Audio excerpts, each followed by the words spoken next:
Мына бул жерде мына көрүнүш турат. Ошол жерде бир кыргыз мекендешибиз машина коюп кетиптир. Жүрүңүздөр, биргеликте көрүп кабар алайлы.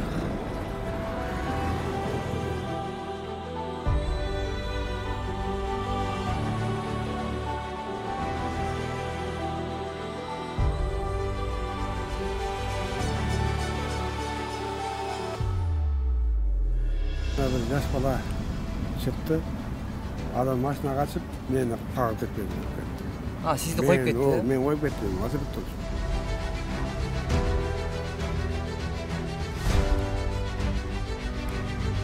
Otuz altı күндүк өмүр.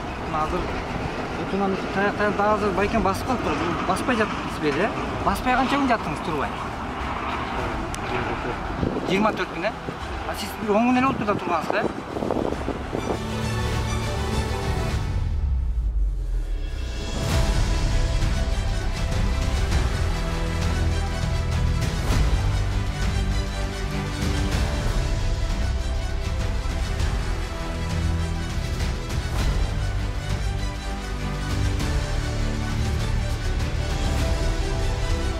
Манас атабыздын осуятында айтылган.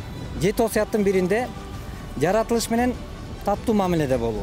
Бул бизге атадан калган осуяты бар. Ана мына жердеги мына жаратылышыбыз, бул дүйнөдөгү канчалаган өлкө суктанган Кыргызстан бул өтө ажайып кооз. Эмне деген жаратылышы менен суктандырып келет. Бирок ушул жаратылыштыкка достор, мекендештер кыянат кылбайлы.